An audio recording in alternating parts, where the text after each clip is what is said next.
Yeah, Scorpion's always been my favorite character, and he still is to this day. Fight!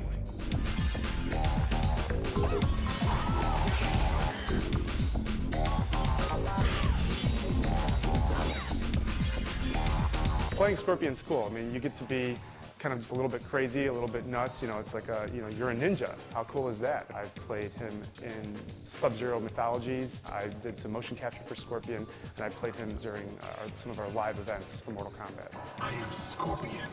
You killed me in cold blood. As a player, if I get a chance, I'll always pick Scorpion. His whole play style, it just kind of suits my style of gameplay. I'm proud to have been part of the Scorpion legacy throughout the years. The spear move has always been one of my favorite moves in all the Mortal Kombat games, and I don't think we've ever been able to top it. Get over here!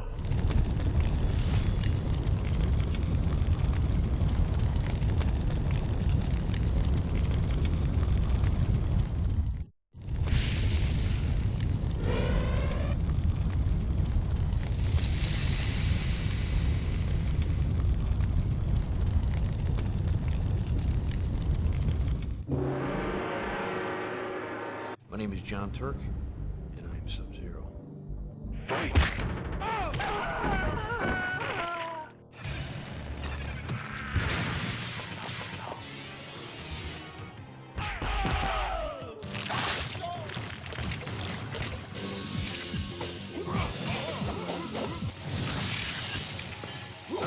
You know, the freeze move in the first Mortal Kombat really came about because I was always a big fan of kind of setting up the player for a free hit.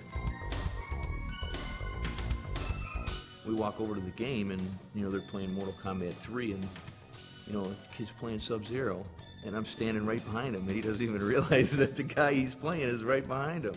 Let's get something straight. I am not a ninja. I am Lin Kuei. Scorpion was a ninja.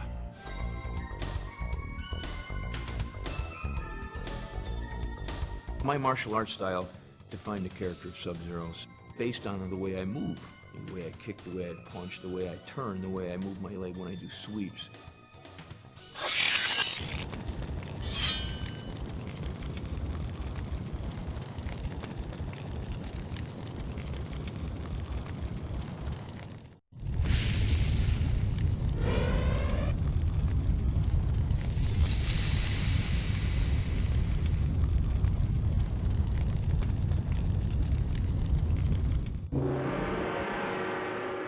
My name's Rich DeVizio, and I played Baraka in Mortal Kombat 2.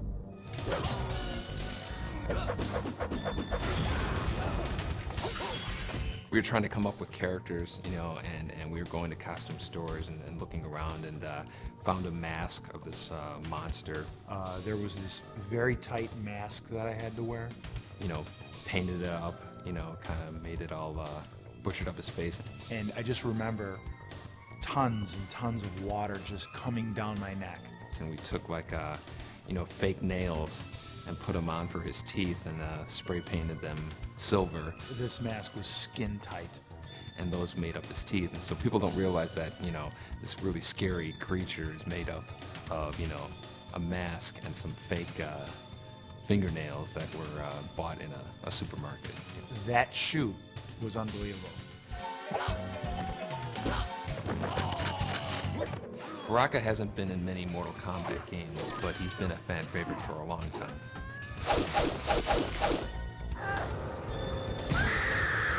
Baraka wins.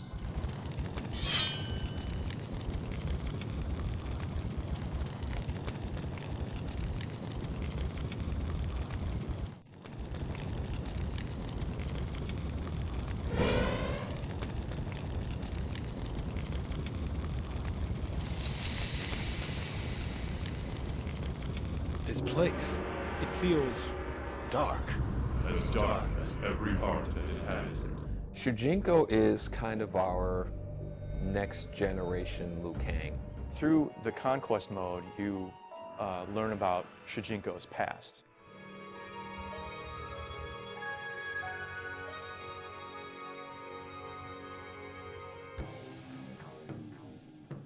He lives in the MK universe, meets up with all the characters, and eventually trains to become a warrior. It's kind of fun walking around, you know, and you know, you meet with Sub-Zero or an ancestor of Sub-Zero. I am Princess Kitana. If you are the champion of the Elder Gods, perhaps you can aid us in our struggle. When you finish it, you see him at age, 60 or something like that, and that's when he is basically unlocked in the arcade game.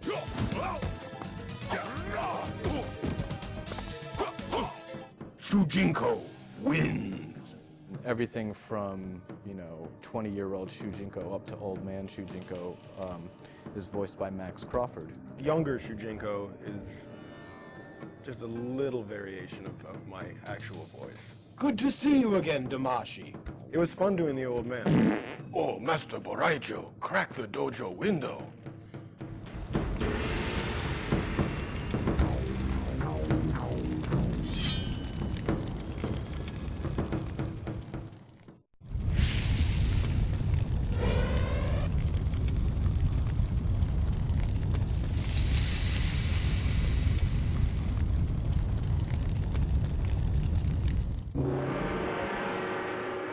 My first impression of seeing myself in the game, I was ecstatic because I knew it was me. I thought it was just awesome. God of Thunder and Lightning, that just kind of became what his thing was. I think that was really kind of what inspired a lot of his special moves, was the fact that he was a god.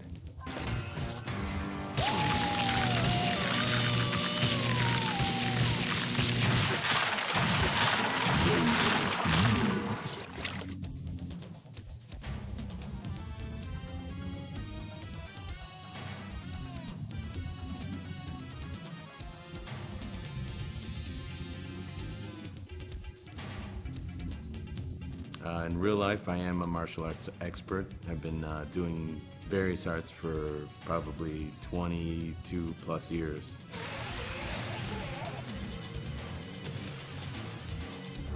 I'm wearing this hat. Got that on. Got that action working. Yeah, the hat is gone. It was destroyed with one of the falls that Carlos took, and I don't think we've seen it ever since.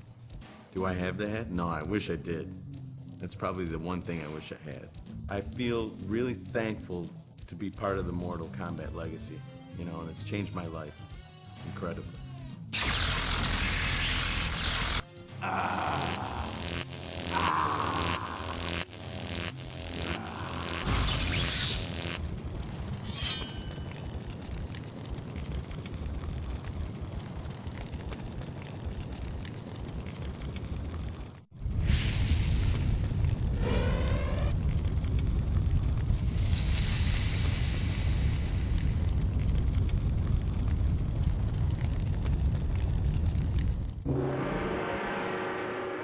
For Deception, our goal was to really say, let's bring back the nostalgia characters, and obviously Sindel, Nightwolf, Baraka, Mileena, all of those are in that category, and so we had to bring them back.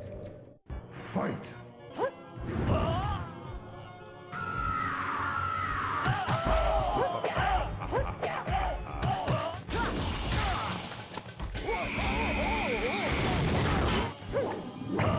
The wig that we had in Mortal Kombat 3 for Sindel didn't have that much hair. We did a lot of After Effects touch-ups.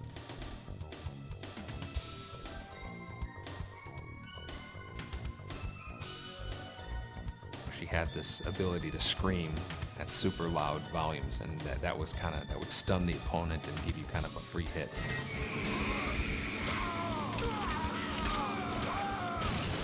Sindel wins.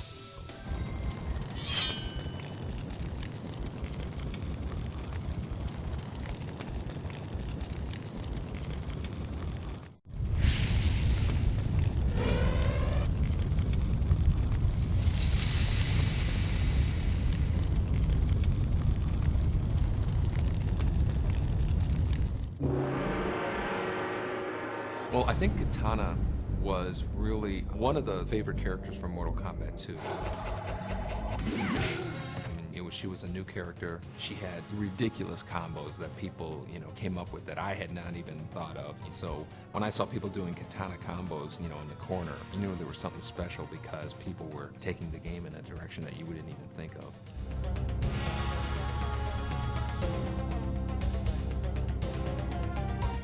Well, Kitana was similar to Mileena in that had a limited amount of memory than the Mortal Kombat 2 machine, and we wanted to get 12 characters out. So Kitana and Mileena are really kind of the female version of Scorpion and Sub-Zero.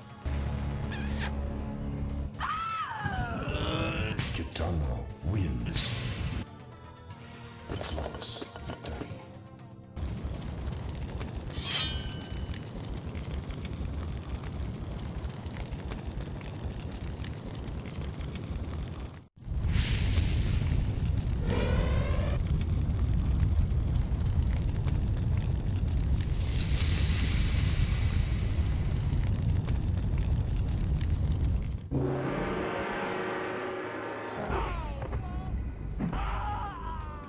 There were actually 2 Goro models made, and one was used for the actual game and it was posed and, changed so much that it kind of fell apart over time. And I have one of the original Goro models that's stashed away at home.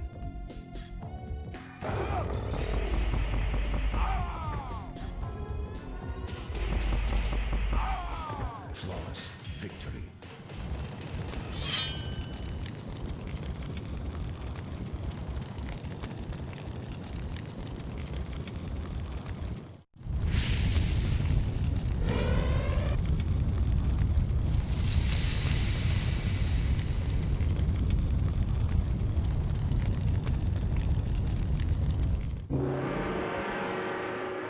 Sonya is a badass.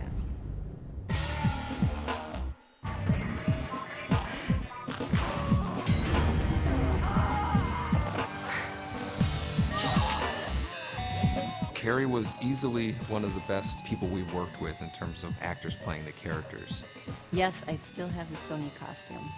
Every once in a while, I'll bring it out. I'll absolutely see Sonya again in future Mortal Kombat games. I would love to play Sonya again.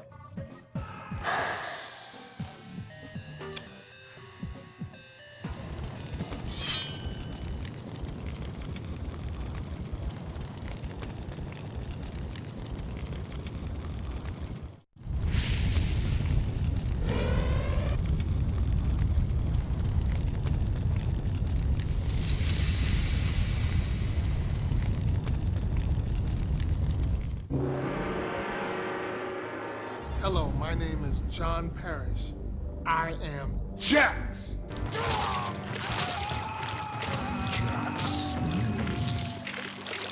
Fatality.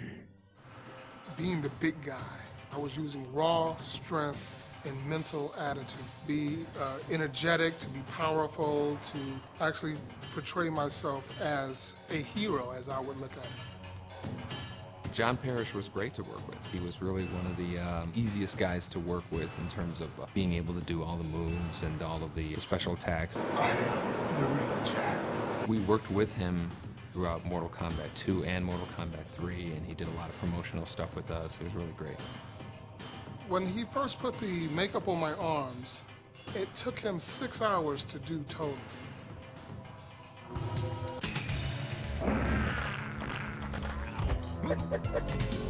Outstanding.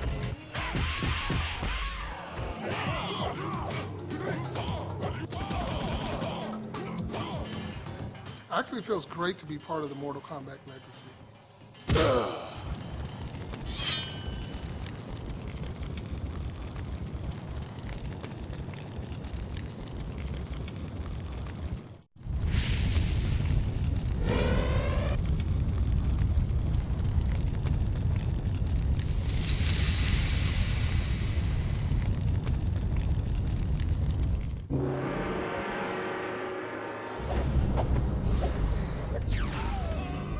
Mileena was created because we needed to stretch the memory in our game again. We were out of memory.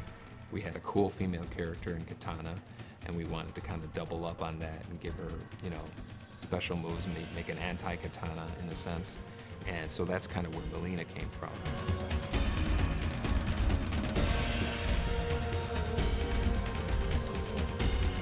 And so then with Mileena, we had also introduced Baraka, so we wanted to make a tie with her because Baraka was a really bad character. So underneath the mask, Kitana is really beautiful, and underneath Mileena's mask is, you know, these really nasty teeth that were originally never on the costume, but we would just kind of draw them in on her fatalities.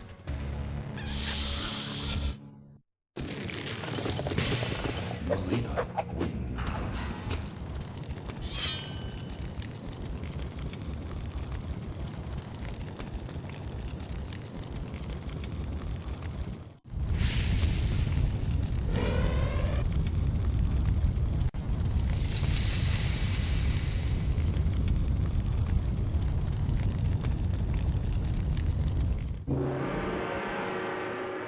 I think that Nightwolf is your quintessential Native American icon.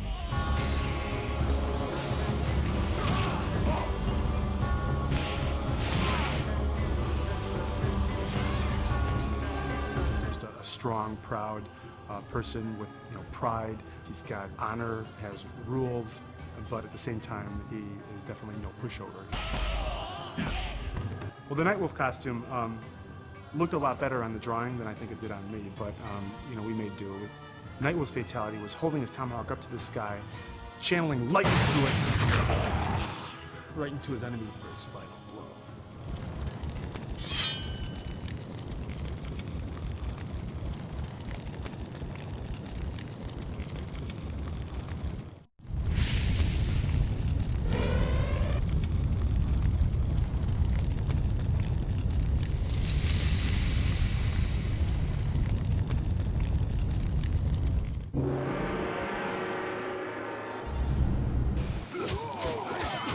I believe Kenshi's name in Japanese means sword saint. His storyline from his past is that he used to travel Japan and challenge experienced swordsmen and warriors just to defeat them so he could become the best in Japan. Eventually he lets his ego get the best of him, and so Shang Tsung gets him to open up this tomb of Kenshi's ancestors, which blinds Kenshi. Shang Tsung then absorbs these warrior souls and becomes stronger, and he leaves Kenshi for dead. Kenshi then realizes what has just happened, and now he's got a vendetta against Shang Tsung. His sword that he finds there in the tomb is actually his ancestor's sword.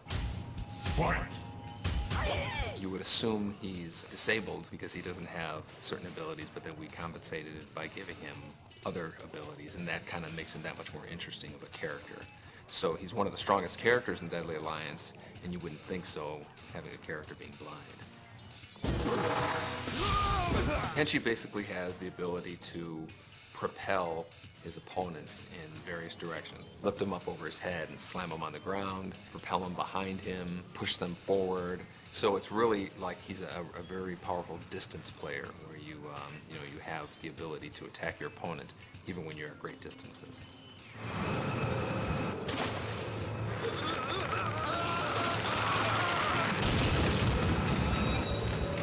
Fatality.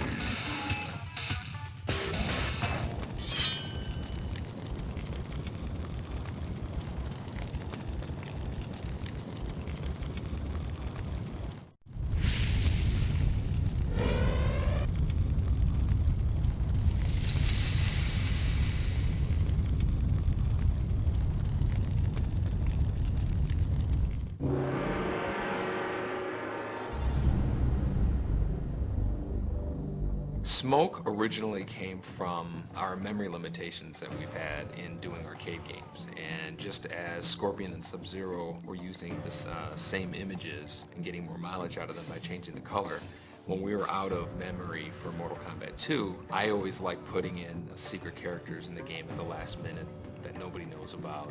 That was kind of like the origin of Smoke and Jade, where they were, just kind of like the alternate colored versions of Sub-Zero and Mileena and Kitana. He had a lot of cool moves as a robot. He had this grappling hook that would come out of his chest, and just had a lot of cool moves, which made him a player favorite. We brought Smoke back for Deception just because people have been asking about him for a while now. It was funny because a lot of fans like the ninja version, a lot of fans like the robot version, so we thought it would be a good idea to bring back both. Every one of our characters in Deception has kind of two costumes, and so for Smoke, we decided we're going to have him be a normal ninja, like people had seen him before in Mortal Kombat 2, and then also his Mortal Kombat 3 persona, which is kind of like the cybernetic ninja. Players can pick which one they want to play as.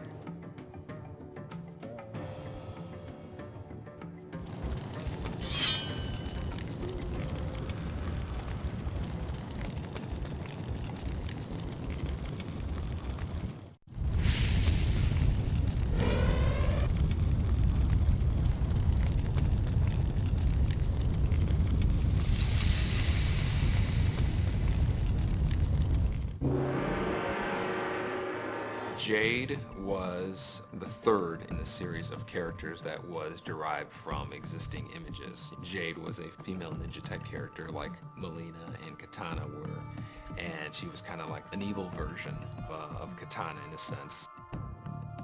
Jade is a childhood friend of Kitana, which probably makes her thousands of years old, because Kitana is thousands of years old.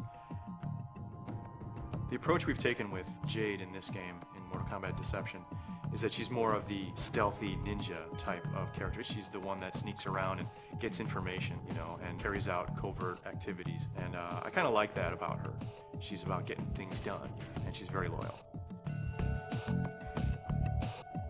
We wanted to give her something that separated her from Kitana Mileena, so we gave her the staff weapon that was her weapon in Mortal Kombat 3. Not many characters had weapons in Mortal Kombat 3. That was really what we wanted to do to separate her from Kitana Mileena.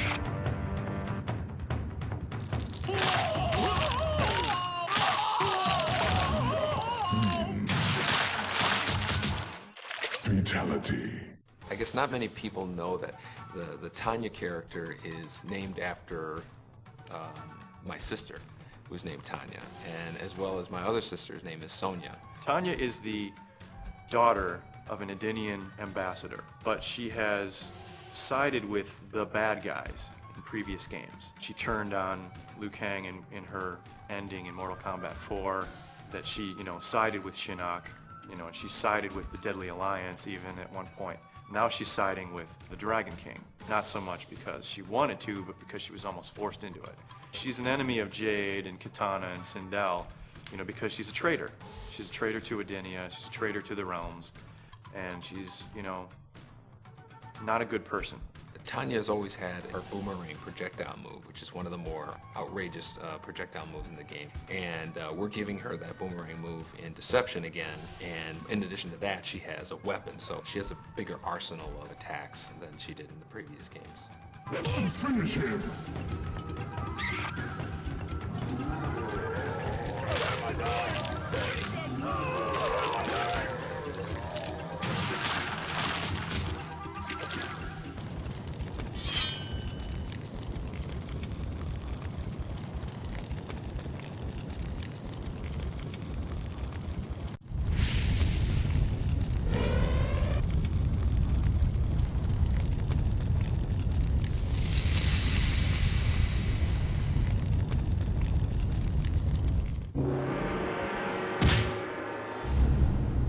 Cabal first made his appearance in MK3.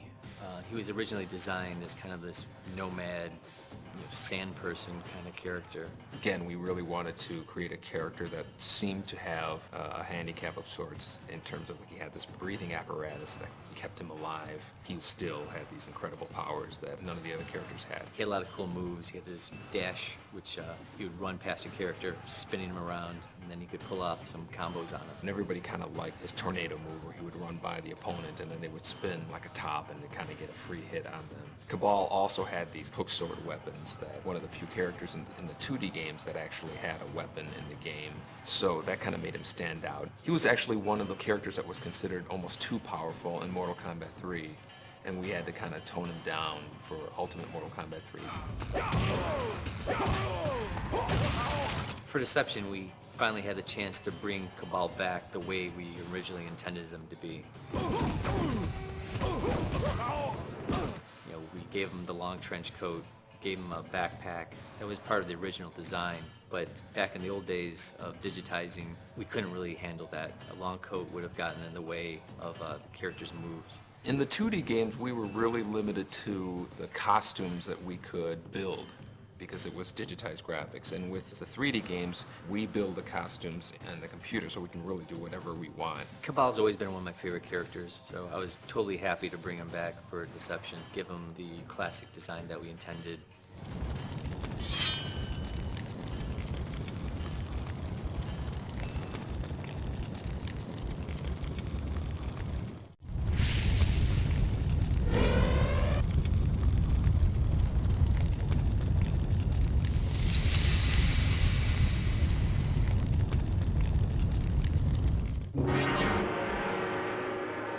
Shang Tsung, he is the symbol of evil for Mortal Kombat. He's always around. I think he's been in almost every game.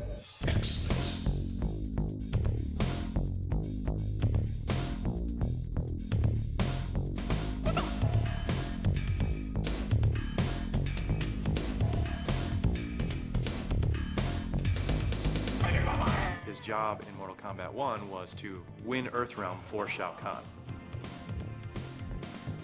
Shang Tsung's stance I thought was really unusual, and it was kind of like this.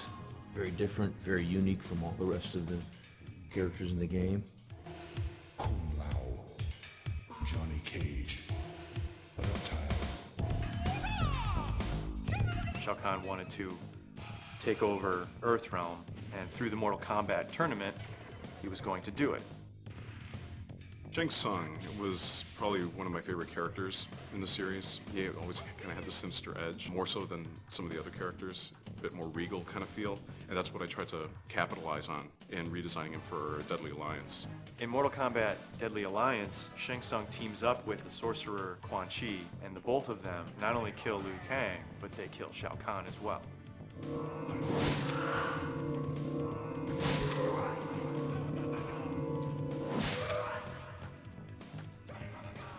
Shang Tsung wins. Fatality. Shang.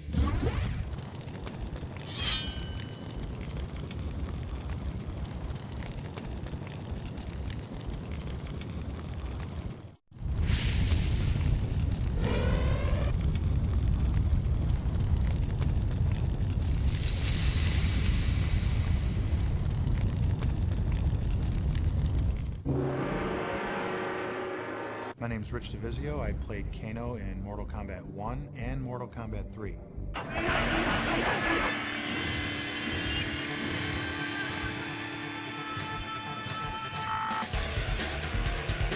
We wanted to make a guy who was kind of half cyborg, half human, and so we put this metal plate on his face.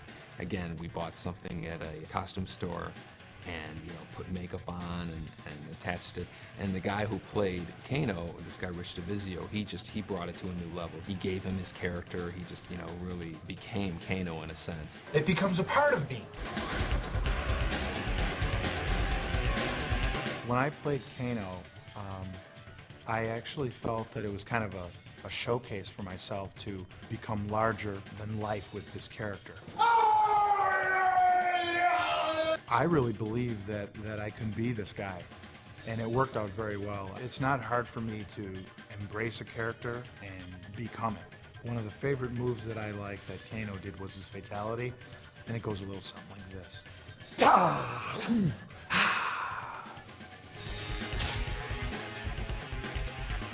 Kano wins!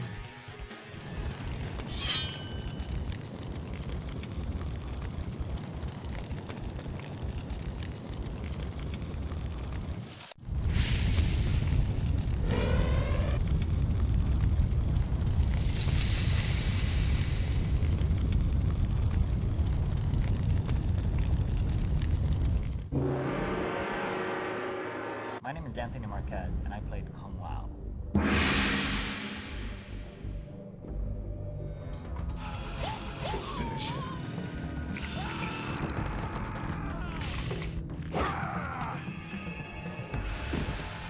After the first Mortal Kombat, the creators wanted to introduce another Shaolin monk type character. They had heard about me, and I seemed right for the part. Tony was probably one of the best martial artists that we worked with. You could see his character, you know, the kicks are really high and they're authentic, so he lended a lot just because of all of his experience with martial arts. So in terms of his attitude, the way he moved, the tilt of the hat, all of that stemmed from what I thought Kung Lao should be. The favorite part of my personality always stemmed from the hat. You put on the costume and you're still just a person in costume. But once that hat goes on, it's almost like being Clint Eastwood in an old Western movie with the brim of the hat hiding your eyes, and when you slowly tilt that head up, you know once you make eye contact, that's Kung Lao. It's no longer Anthony Marquez, it's Kung Lao.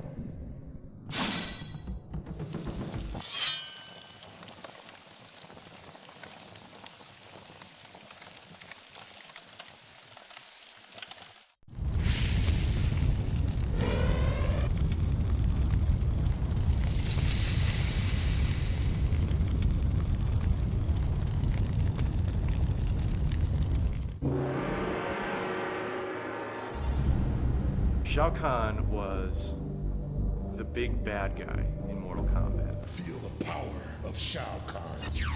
Well, Shao Kahn is kind of like the top of the ladder in terms of big bad guys in the Mortal Kombat series. Prepare to die. He was really the boss's boss in a sense, and he was basically the guy that everybody was ultimately trying to stop in terms of his invasion of Earth in Mortal Kombat 3. And he also had this charge move that would attack you with, and a lot of players didn't realize that all you had to do was duck underneath the charge move and then you got a free uppercut. Once they discovered that, he became a lot more manageable of a character to fight against, but until they discovered that, he seemed almost undefeatable. Shao Kahn was killed in Mortal Kombat Deadly Alliance, but nobody really ever dies in Mortal Kombat.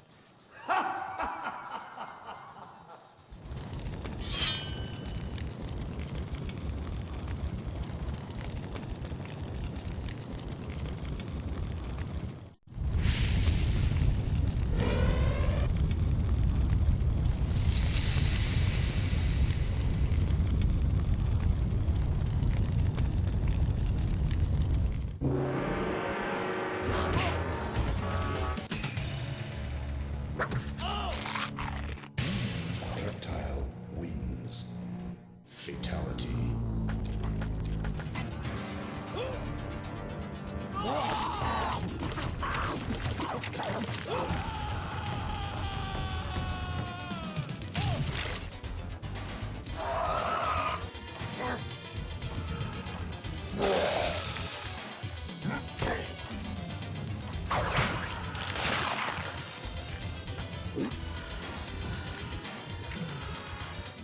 Reptile actually was the character that I came up with driving back to work from lunch on a Saturday.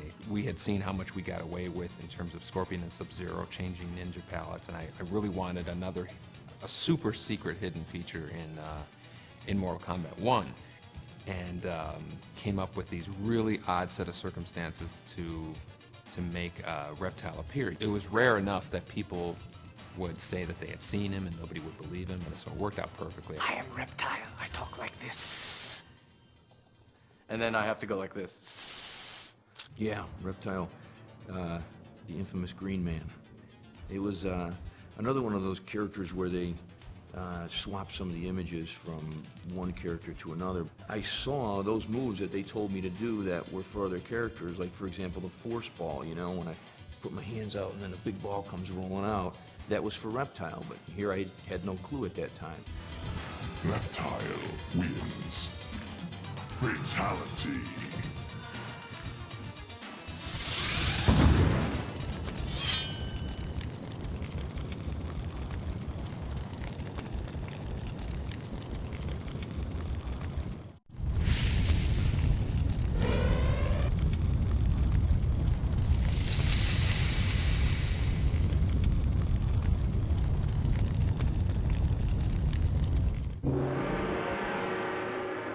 favorite character that I played in Mortal Kombat was definitely Quan Chi.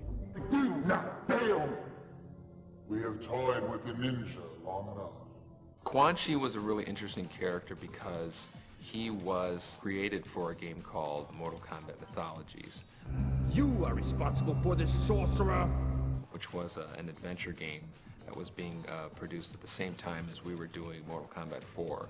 And so we thought it would be interesting to have him make an appearance in Mortal Kombat 4 as well as Mythologies, even though those two games happen in completely different parts of the Mortal Kombat timeline. Quan Chi is one of the most mystifying characters to me. We really don't know what his origins are other than he's from the Netherrealm and he's part of the Brotherhood of Shadow. Who knows how old he is? You know, he could be as old as the Netherrealm itself. But he is definitely evil. He is definitely an evil guy. I think of him as the greatest sorcerer in the Mortal Kombat universe. I think of him as being even more powerful than Shang Tsung.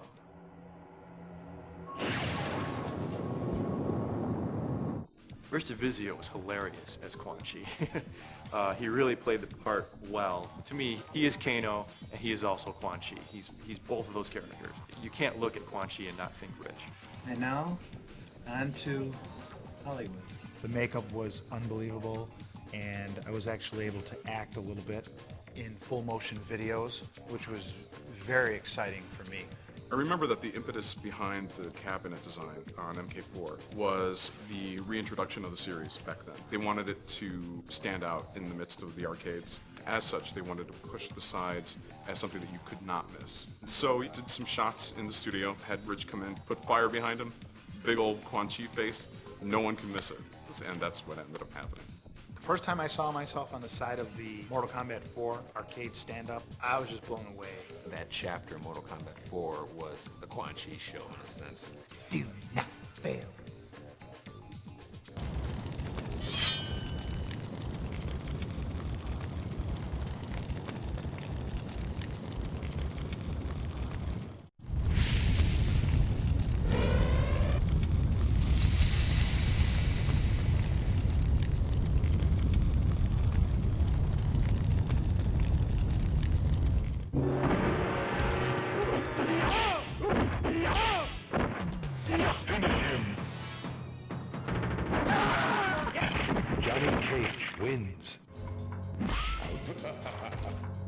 Finisher.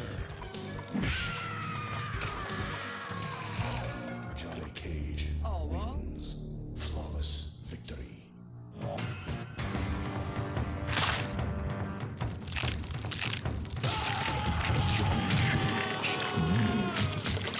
Fatality.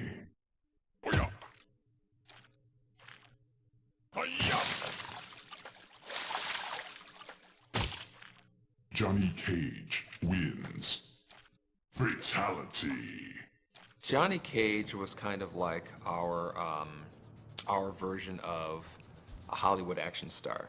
He's the one character not to take too seriously. He's not a brooding hero. He's a, hey kind of hero. He's a Hollywood guy.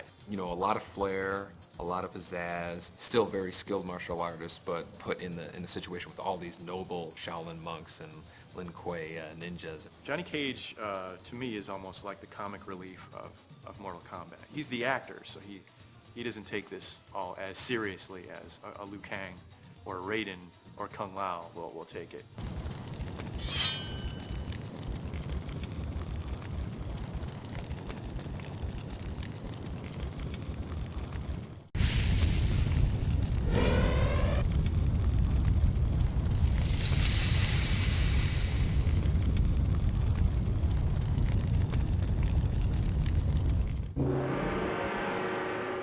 Sektor and Cyrax were unique in that they were mechanical and they were robotic.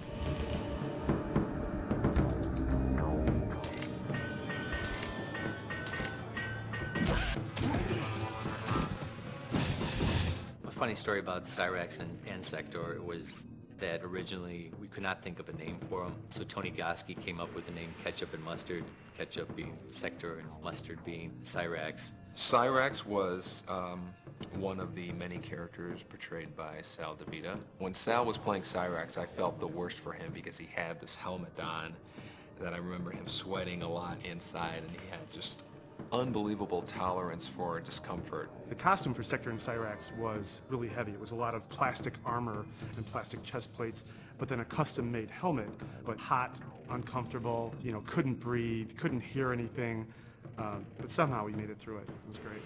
Cyrax always had a lot of cool moves, a lot of cool gadgets. His chest opens up and bombs come out, nets come out. In Deadly Alliance, he had one of my favorite fatalities with the big claw, slams the guy down.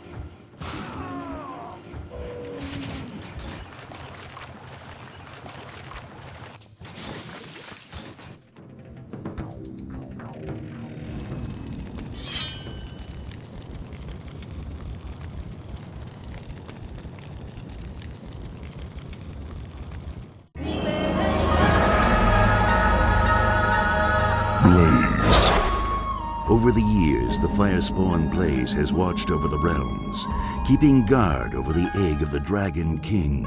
His new purpose is to awaken the sons of Argus, so that they may begin their quest to save the realms from Armageddon. Blaze is a Firespawn who was created by an Edenian sorceress. His initial purpose was to wander the realms and keep an eye out for superpowered warriors, like Shang Tsung, Shao Kahn, even Raiden. The sorceress had a vision that eventually there would be too many of these superpowered warriors and eventually will cause Armageddon. Once Blaze sees that Armageddon is imminent, he'll step in and take action. Well, Blaze is the final big boss character in Mortal Kombat Armageddon, and you can consider him to be like the final big boss. What everything was leading up to in all the Mortal Kombat games, the very top of the food chain is Blaze. Blaze started out as a background character in MK2. He wasn't a playable character. You just saw him, you know, he's about this big in the background of one of the pit backgrounds. At the time, we actually called him Torch. For legal reasons, we couldn't call him Torch, so we ended up naming him Blaze. What was cool about the Armageddon version of Blaze is that it gave us a chance to throw a lot of effects at him. He has a lot of cool particle effects. He has a lot of cool effects that we haven't done on any other character. Blaze's moves are just really big, kind of massive. He's not a graceful character. He's huge on the screen. He's going to roll into a ball, steamroll his opponents. He's going to have a fireball, a quake, molten lava, teleport. He's obviously kind of like this heat-related character.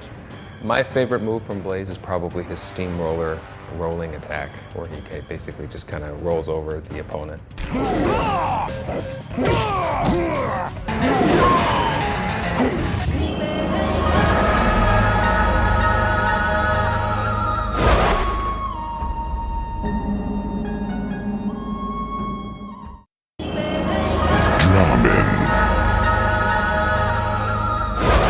A wandering Oni allied with Moloch, Drahmin was once a vicious landlord who found himself punished in the flames of hell after his death. Over the centuries, he has achieved the status of Oni Tormentor, and now practices his skills on the miserable souls of the fallen. Drahmin is a really interesting looking character. He doesn't really look like what you'd expect a Mortal Kombat character to look like. He comes from the Netherrealm. He's an Oni, a demon from Hell. In Mortal Kombat Deadly Alliance, Drahmin and Moloch were assisting Quan Chi in escaping the Netherrealm. Quan Chi turned on them and abandoned them, so they have a vendetta against Quan Chi. I always liked Drahmin as a character. I always had a cool design. He's basically, you know, a skinless guy with this big club for a weapon. Drahmin's basically just this big mound of walking, rotting flesh. Drahmin was probably one of the most difficult characters to program just because he had this club on him. When he kept switching sides, we had to write special code to make sure that the club didn't switch to his other arm. He was one of the oddest looking characters because he didn't look anything like a ninja. He didn't look anything like a human being. He was kind of like almost like this strange corpse-like feature with a mask on. To me, that was easily the oddest of the Mortal Kombat characters we've ever had. Drahmin is probably one of the more comical moves too, where he would actually shoot a ball of flies at his opponent. He always had flies buzzing around him, so we were trying to come up with moves for what kind of special moves are we going to give this guy? And then, you know, one of the obvious things was just a ball of flies, and the opponent's kind of waving the flies away from them.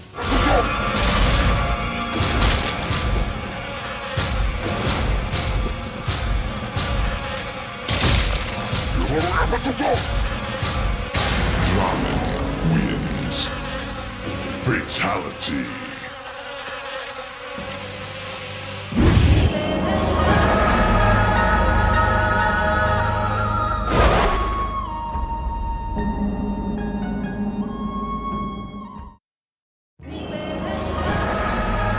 Havik.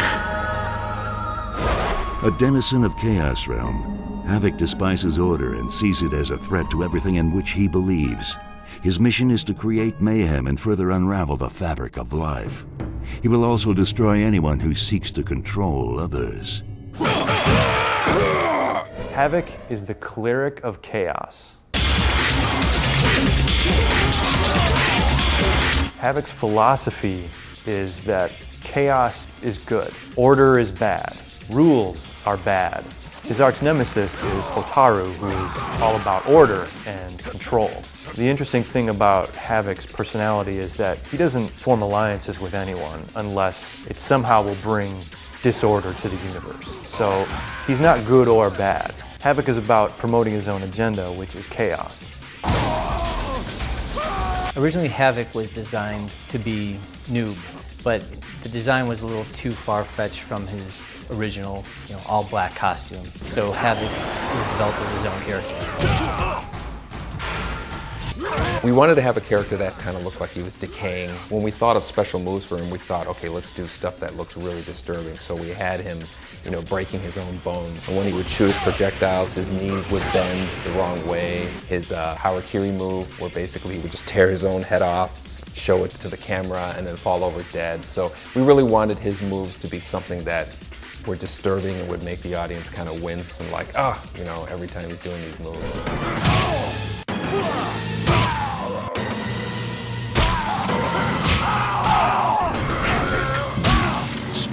Brutal fatality.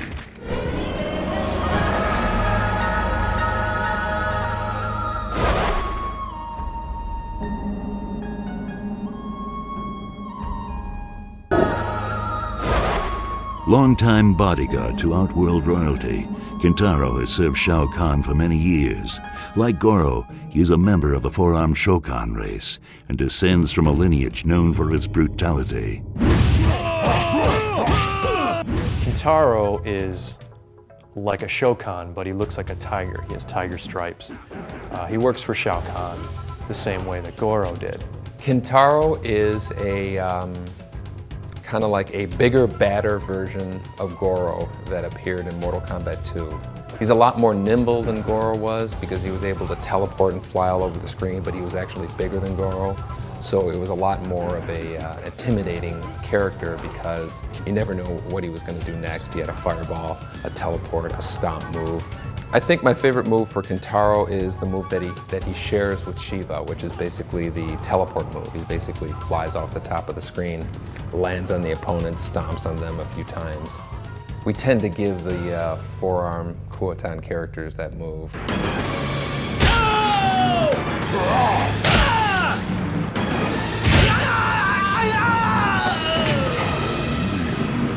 Killer fatality.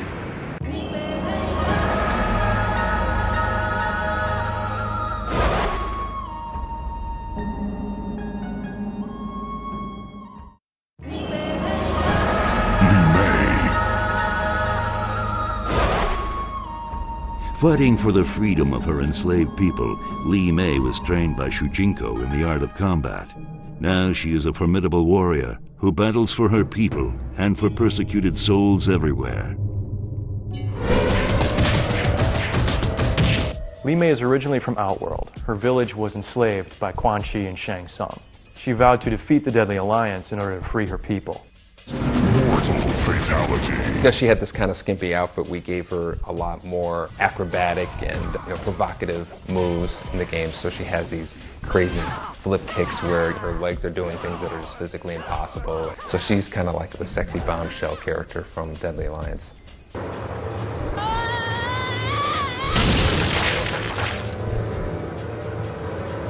Probably one of my favorite moves from Li Mei is her backflip kick. She rotates around in an impossible way, pops the opponent up for a juggle, so it's a sexy and useful move.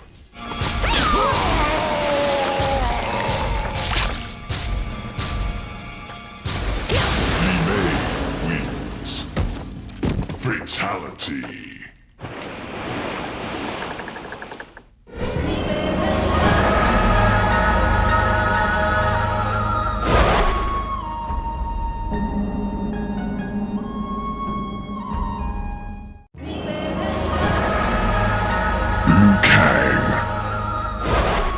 The former champion of Mortal Kombat and member of the White Lotus Society, Liu Kang was murdered by Shang Tsung.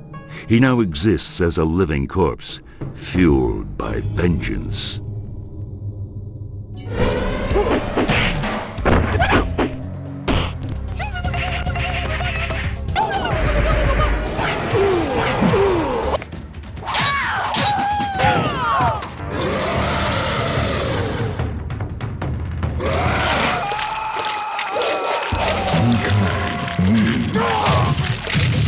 Fatality. Liu Kang was Earthrealm's best hope at preventing Shao Kahn from taking over. After defending Earthrealm for many years against the forces of evil, Liu Kang was eventually killed by the Deadly Alliance, which was Quan Chi and Shang Tsung.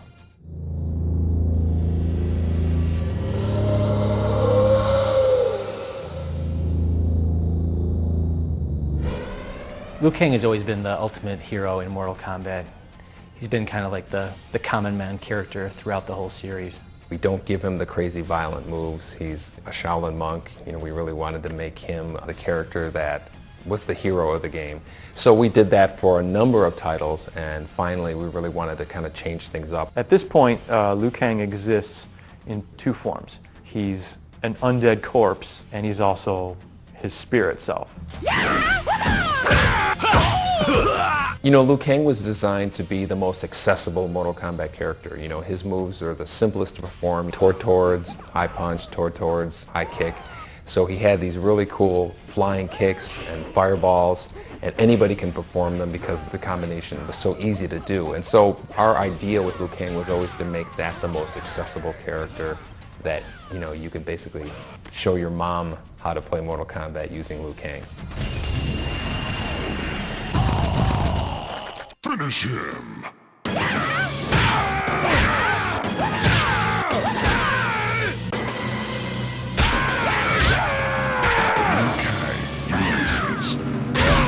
Fatality.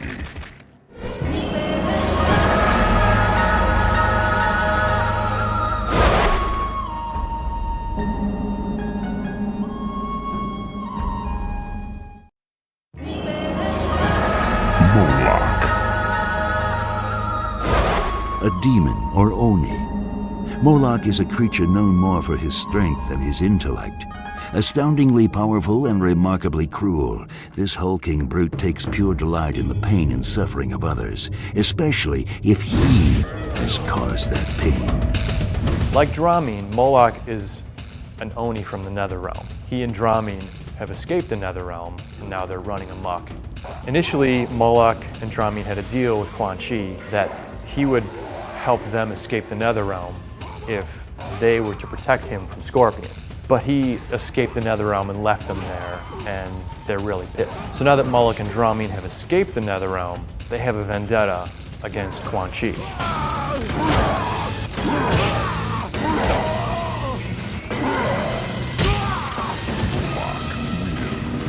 Mortal fatality. Moloch is one of the Onis that made an appearance in Mortal Kombat Deadly Alliance. He's just a big gorilla kind of character, which makes him stand out from all the other Mortal Kombat characters. He has a big ball and chain as his weapon. He's more of a brute, I think more so than any other character in Mortal Kombat. Moloch was the big boss guy in Mortal Kombat Deadly Alliance, and he was one of the odder boss characters because he had this big ball that was kind of fused to his hand. So we knew that we were going to be creating moves that were involved, this big bowling ball that was basically fused to his hands, you know, slamming it on the ground, causing quakes, smashing it into his opponents. He had such a hunchback that you didn't realize how big of a character it was. Most of Moloch's moves involved this big bowling ball that was kind of fused to his hand, where he was attacking opponents with them. We put a huge amount of damage on the move. He didn't have an elaborate array of moves that he could perform, but the ones that he did that involved this ball were very damaging, you know, almost half the opponent's energy.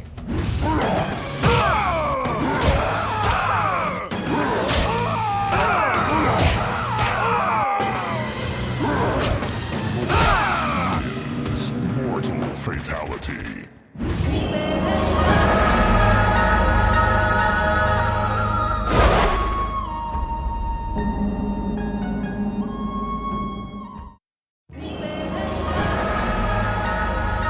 Motaro. As leader of Shao Kahn's extermination squads, Motaro proved to the Emperor the Centaur's superiority over the Shokan. During the invasion of Earthrealm, he slew many combatants before they could oppose Shao Kahn's rule. He will slay many more in the battle to come. Motaro is from the Centaur race in Outworld. He was a boss character in Mortal Kombat 3. He's an enforcer for Shao Kahn, and at some point in the storyline, his Centaur race gains favor with Shao Kahn. Motaro was probably probably the oddest shaped Mortal Kombat character that we've had. He was kind of one of those, you know, Centaur, half horse, half man type of guy. For Armageddon, we were faced with this decision of not including Motaro or getting rid of the back legs and including him. So we went with just getting rid of the back legs and bringing him into the game. In Armageddon, Motaro is going to have a lot of the signature moves that he had from Mortal Kombat 3. Basically, he shoots a projectile out of his tail, and he can teleport like he did in Mortal Kombat 3, but we're also giving him new moves. He has this great charging move where he's like this big battering ram, so it's going to be a lot more of a you know, bull in a china shop type of character.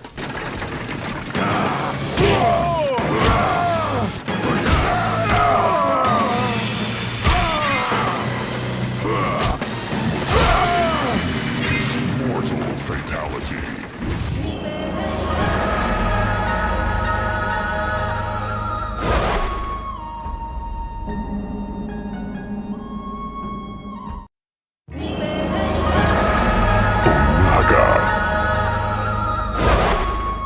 Centuries ago, before the rule of Shao Kahn, Outworld was controlled by Onaga, the Dragon King. Recently, Onaga has found his way back to Outworld and is attempting to reclaim his former empire by any means necessary. Onaga, also known as the Dragon King, was the original ruler of Outworld, who was overthrown by Shao Kahn sometime in the distant past. The Dragon King came back to life by possessing Reptile's body. You see a hint of that in Sindel's Mortal Kombat Deception ending, where in the background you can see Reptile laying there on the ground after she has killed the Dragon King. In Mortal Kombat Deception, Onaga's main goal was to become the ultimate ruler of Outworld again. In Armageddon, he finds that he has to make some alliances to achieve that goal.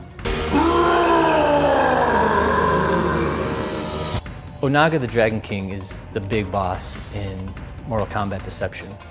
The whole story is kind of wrapped around him.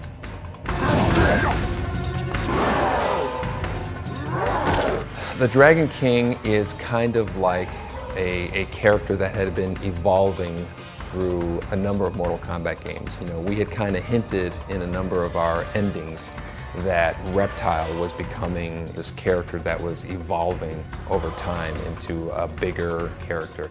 And Deadly Alliance started making reference to this Dragon King character and associating it with Reptile. He was really kind of like one of these characters that was like hinted and then finally revealed in Deception as the big boss character in the game. He's a huge character, massive wings, very ominous looking character. Easily my favorite Onaga move is his throw, where he basically just grabs the opponent, flies up in the air, and then throws him down on the ground. It's probably the most cinematic throw move that we've had in a Mortal Kombat game.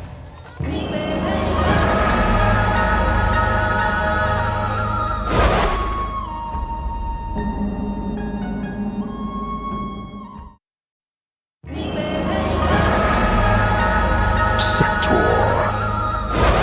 One of the original cyborgs manufactured by the Lin Kuei clan, Sektor has grown more and more corrupt over the years. As his programming deteriorates, he becomes a bigger threat than ever. He may prove to be a danger to all, regardless of their alignment. Sektor is a cybernetic ninja created by the Lin Kuei clan, which is Sub-Zero's original clan.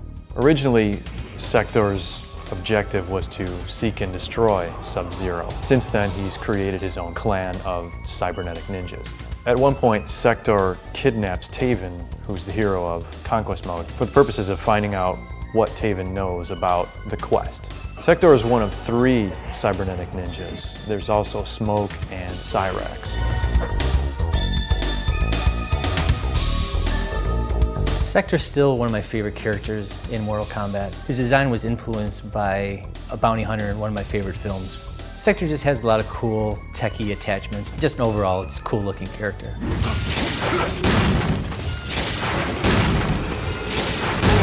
Sektor and Cyrax were 2 characters that we introduced in Mortal Kombat 3, and they were kind of like a robot version of a ninja. Basically 2 characters who look the same but have, different kind of main color scheme. And until we came up with names for Sektor and Cyrax, we called them ketchup and mustard because they were yellow and red. And for the longest time, that's how we referred to them. And finally, we had a meeting where we had to come up with a final name. The 2 names that people didn't hate the most were Sektor and Cyrax, and now you can't really think of those 2 and think of them with any other names. He was one of the characters who was the most difficult to come up with a name and went the furthest in production before he actually had a name. Sektor's signature moves involved a missile that came out of his chest, so he would use it as a projectile. He would shoot the missile forward. He had another homing missile in Mortal Kombat 3 that would kind of track the opponent. The other guy had to kind of keep running away from him. And he also had a great teleport move, which was great for juggling. He would fall off the bottom of the screen, come up on the other side, uppercut the opponent, which would make him vulnerable for another attack before he landed. Finish him!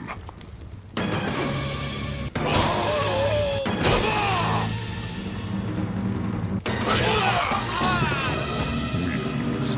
Bloody fatality.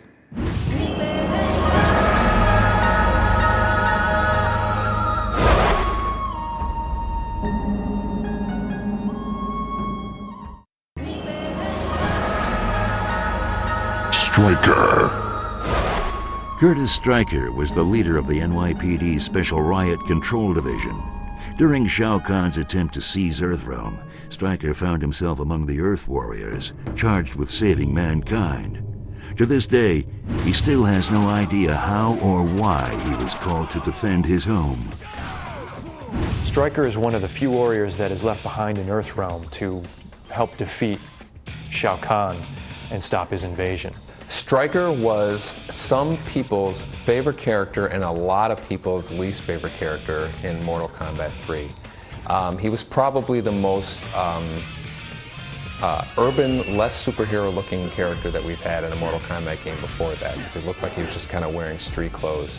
He had a backwards cap on. He was like this cop, but he really didn't look futuristic or anything. And so a lot of people kind of looked at him in terms of the visuals, and they weren't attracted over in terms of picking him. But if you actually picked the character, he was one of like the best hidden secrets in Mortal Kombat 3, where he was actually one of the strongest characters, and especially in Ultimate Mortal Kombat 3, when he was given his gun move, I think he was easily in the top 5 most powerful characters.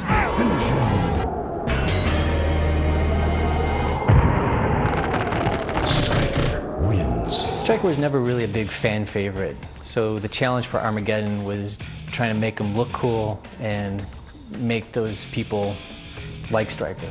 Stryker has a lot of cool moves this game. He has a taser, he has bombs again, but he just has a sleeker, cooler look. Stryker wins. Fatality.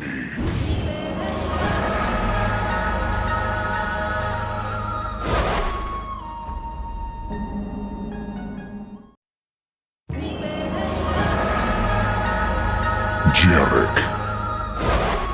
Long thought to be the last remaining member of the Black Dragon, Jarek had served as Kano's second-in-command. After his master's apparent death, Jarek fled to Adinia. Shinnok's attempt to take control of the realms seemed to leave him no other choice, and so Jarek joined forces with his sworn enemies, Sonya Blade and Jackson Briggs. Jarek first made his appearance in MK4, and if you actually look at him, he's based on one of our character artists, Herman Sanchez.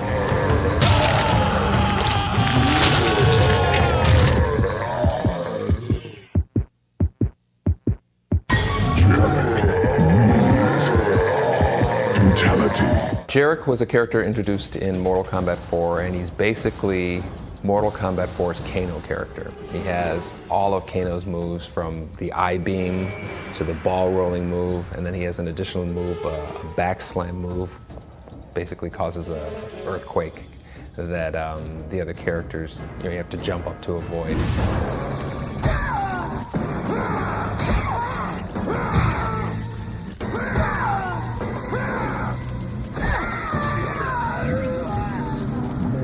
Fatality.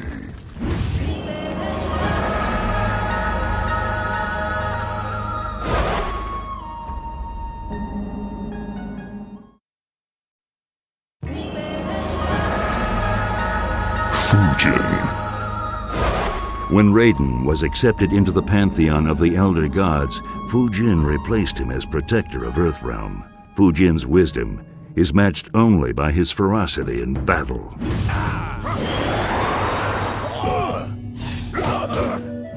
In the Mortal Kombat 4 storyline, Raiden becomes elevated to Elder God status, so somebody has to become the protector of Earthrealm, and Fujin is given that title. Fujin is was the second god character that we introduced in Mortal Kombat in terms of fighting character. Raiden was the first one, and Fujin was the god of wind. I always regretted us having the kind of crossbow weapon that we had for Fujin in Mortal Kombat 4 because it was different than all the other characters. It was more like a projectile, and it had these crazy attributes that the computer AI had a difficult time dealing with. Armageddon is probably going to bring back a lot of his wind moves. You know, you can still lift up your opponent with the wind, and you can throw like kind of tornadoes at your opponent, which spin them around.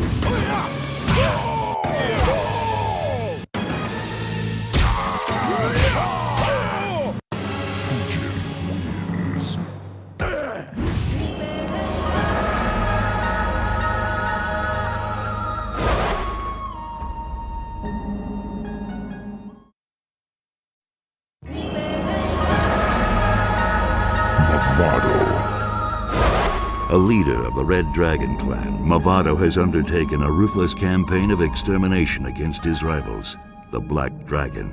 Scouring the realms for his sworn enemies, Motaro vows that he will not rest until every last trace of the Black Dragon has been erased.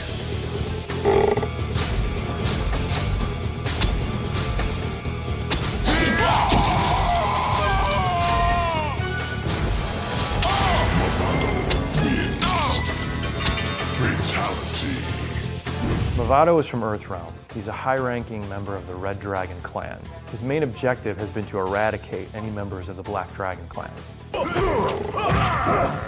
Motaro originally started out as more of a matador kind of character, which didn't fit into the Mortal Kombat look at all. Motaro was another character who started out looking completely different than he ended up looking in the final version of Deadly Alliance. At one point, we just weren't happy with the direction that we're going, so we decided to go a lot more towards a darker black trench coat type of look. My favorite move from Motaro is probably his throw move, more like the opposite of Scorpion's spear, where he had these ropes that he could stick to the ground, propel himself forward and back, put his two ropes into the ground, and use the rubber band action from that to kick the opponent away. That was one of the cool moves in the game.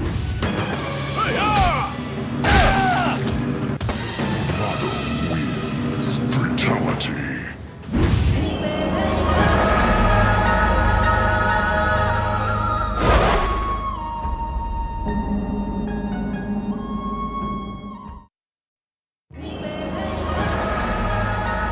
mocap. This unfortunate bystander finds himself embroiled in an otherworldly struggle simply by being in the wrong place at the wrong time. A motion capture artist, mocap now fights for his life. Fantasy and reality have become one and the same. Mocap has a little bit of a storyline. You know, he does motion capture for movies and video games, and but it's not a deep story. I have no idea how I got here. One moment I was in a motion capture studio in Chicago, the next moment I was here. It was a late addition to the Mortal Kombat Deadly Alliance lineup. It's acting. It's the life, man. Mocap is based on Carlos Pacina. He's our motion capture expert on the game, and very talented performer. He's been in every Mortal Kombat game. He started out as Raiden. Got that on. Got that action working. At some point, we were coming up with hidden characters, Blaze being one of them from Mortal Kombat Deadly Alliance, and mocap was something we can easily put together, and we decided that let's make him look like Carlos, put Carlos in the game, and that's the main motivation behind the mocap character. Carlos is the life of this game. Ed and Steve together came up with the idea of, hey, let's put in this funny, you know, Carlos mocap character, which, you know, I thought was pretty flattering. But, you know, it's also kind of weird seeing, you know, a fatality performed on your actual self. So it's kind of disturbing a little bit.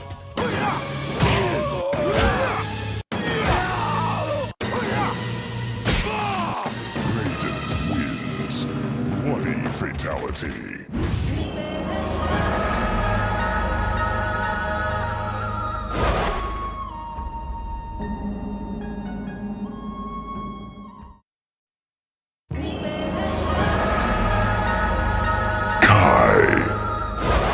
Once a member of the White Lotus Society, Kai trained under the instruction of Liu Kang. His tutelage complete, Kai wanders the world on a quest of self-enlightenment. Kai is a member of the White Lotus Society, which is an organization formed by Raiden to protect Earthrealm. Kai was another character introduced in Mortal Kombat 4. We wanted an African-American character who was very nimble, very quick, like Liu Kang. We really wanted to give him projectile moves that were completely different from Liu Kang, so his fireballs go down into the ground and come up by the opponent, or he shoots them into the sky and they land down on the opponent.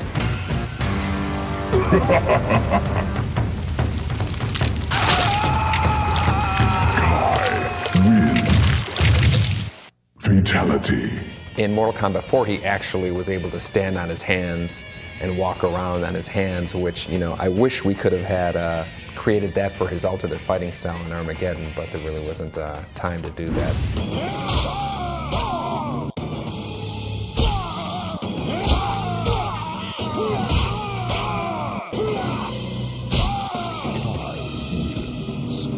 Mortal fatality.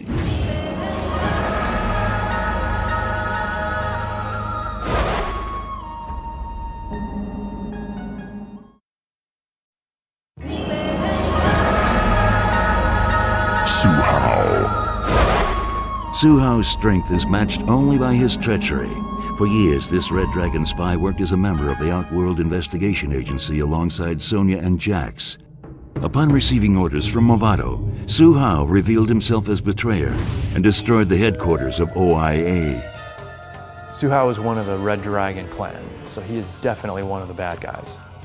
In Jax's ending, Hsu Hao gets killed. Jax rips his heart out, and we were fully prepared to say, yes, that really did happen. He's dead and he's gone. But Mortal Kombat Armageddon is about bringing every character back to life, so Hsu Hao is back, much to my dismay. Hsu Hao is a Mongolian character who was originally designed to be the anti-Jax. The Chinese army did experiments on him and replaced most of his chest with machinery.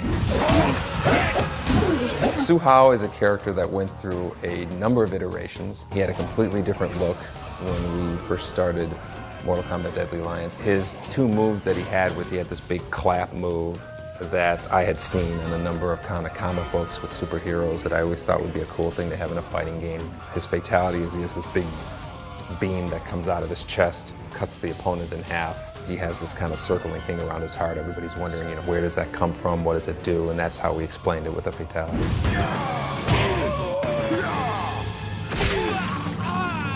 Hsu Hao wins. Deadly fatality.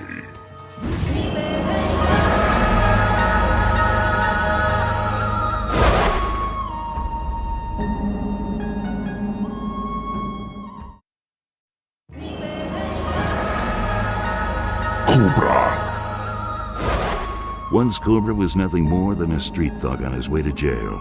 Though extremely adept at martial arts, he used his skills for intimidation and cruelty. Freed by Cabal and Kira in a daring attack on the police, Cobra was asked to join the newly reformed Black Dragon clan, where his brutal nature would be an invaluable asset. Cobra is a warrior from the mean streets of America. In the Mortal Kombat Deception storyline, his main goal was to kill people. He really wanted to use his newfound martial arts abilities and see if he could kill somebody with it. We wanted him to be kind of Mortal Kombat Deception's version of the simple character that everybody can pick up and play. So shooting his fireball is very easy. His teleport move and his flaming fist move are very easy to execute, so we always wanted that character to be one of the more accessible characters. My favorite move for Cobra is this kind of crazy kick that he has where his leg kind of does this around-the-clock thing, and he slams the opponent into the ground, bounces him up back into the air for jungle combos. One of the more elaborate moves that Cobra has.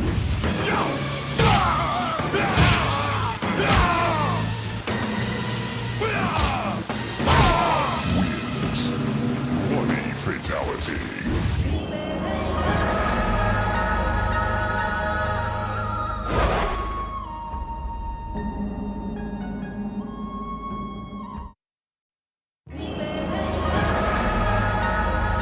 Taven.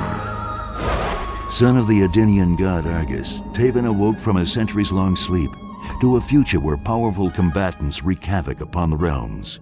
To prevent Armageddon, he and his brother Dagon must undertake a quest that will decide the fate of the world.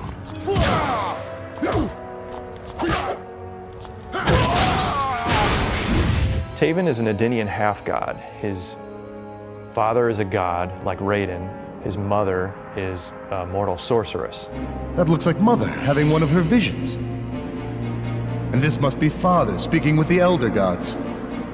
These sleeping figures might be my brother and I. He has a brother, Dagon, and he and his brother have been put on a quest by their parents that may ultimately save the realms from Armageddon. The final name for Taven was something that I voted against, but now it makes perfect sense to me. It's one of those things where you name the character, you wonder how anybody can think of it as that name, and then a few weeks pass, and then it just seems very natural. So Taven is the conquest character that was created that you take from beginning to end and becomes an unlocked character. Taven is one of the very few new Mortal Kombat characters that are being introduced in Armageddon. Taven has a number of very cool moves in Conquest mode where he can basically suspend time, freeze all the opponents, and then kind of attack them at his will. And he has this great ground pound move where his fist becomes like a flaming fist and he causes an earthquake with that. And that's probably my favorite move of all.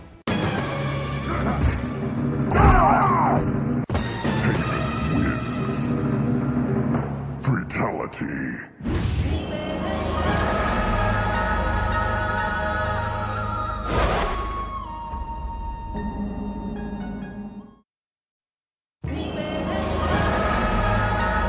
Shinnok. Once an elder god, Shinnok was banished to the Netherrealm when he attempted to overthrow his fellow deities. Upon his escape, he once again tried to usurp his former allies' dominion over the realms. Nothing will stand in the way of his insatiable lust for power.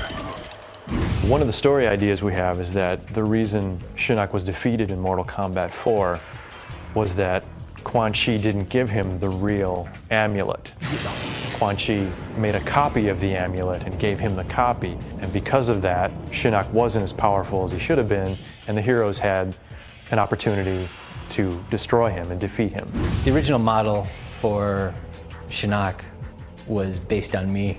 The artist who originally designed Shinnok thought that I looked a bit like a villain, so he made Shinnok look a little bit like me.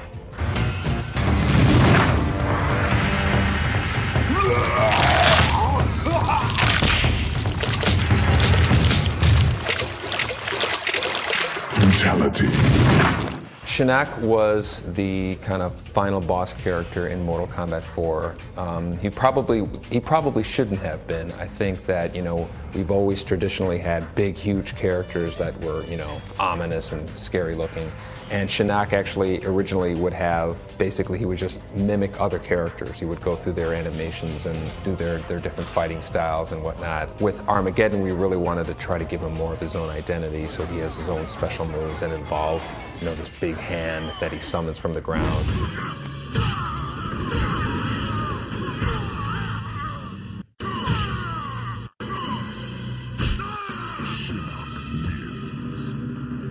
Mortal fatality.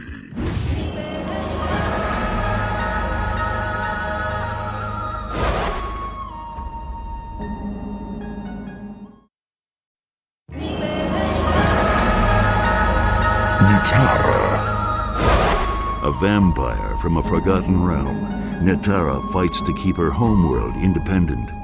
Years ago, her realm was fused with Outworld, throwing it into chaos. Now that her home has been freed, she struggles to maintain its fragile stability.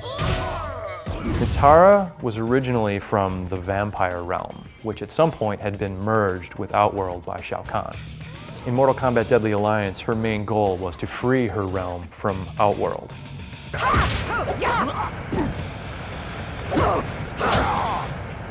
Lewis, one of our character artists, thought it'd be cool to have a vampire element in Mortal Kombat, so he designed Nitara. Originally, we had plans to do a female and a male vampire for Deadly Alliance, but we ran out of time.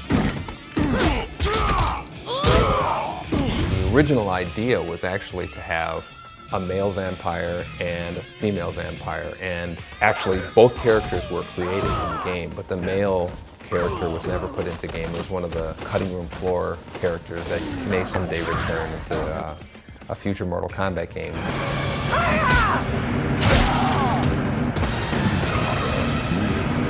Motaro had a really cool projectile where she basically just spit this huge ball of blood. So when it hit the guy, it's exploding basketball of blood. That was a lot of fun.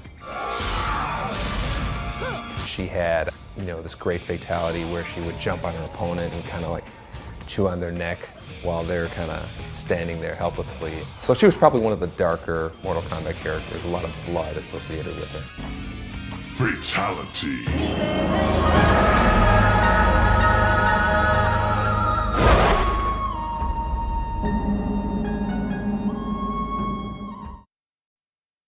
Serena. Once one of Quan Chi's 3 elite lieutenants, the demon Serena had a change of heart, offering to help Sub-Zero to defeat her sorcerer master.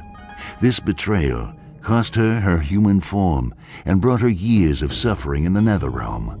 Now free, she has regained her mortal form and has pledged allegiance to Sub-Zero and the Lin Kuei.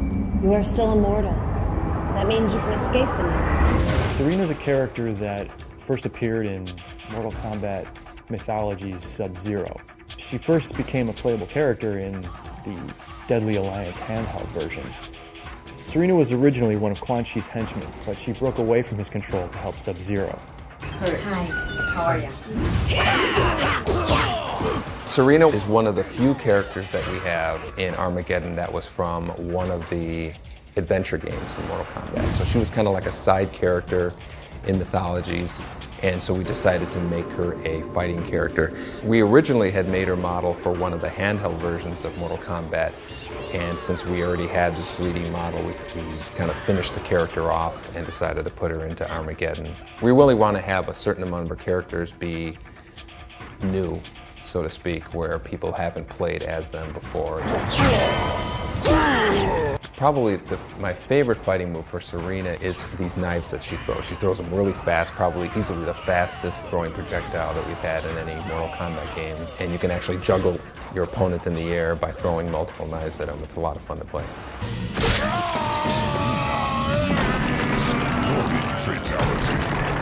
Serena is actually one of the cooler new characters in the game. Take me with you. I've waited an eternity to escape.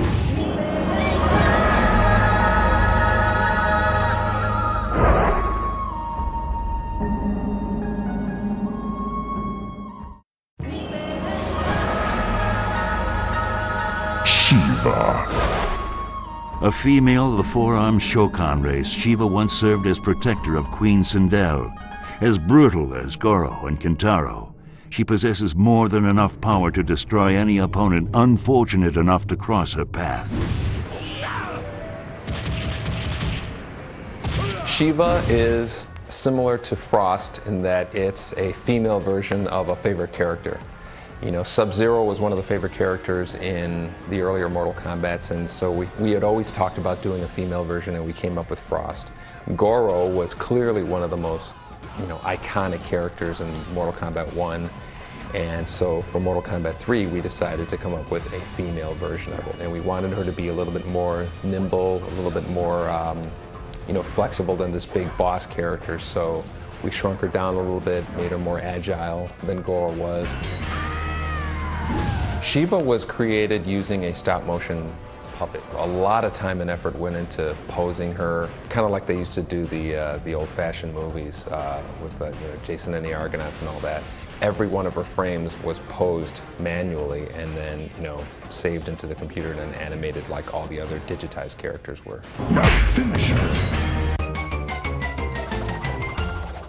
Shiva wins. Friendship. Friendship? Again?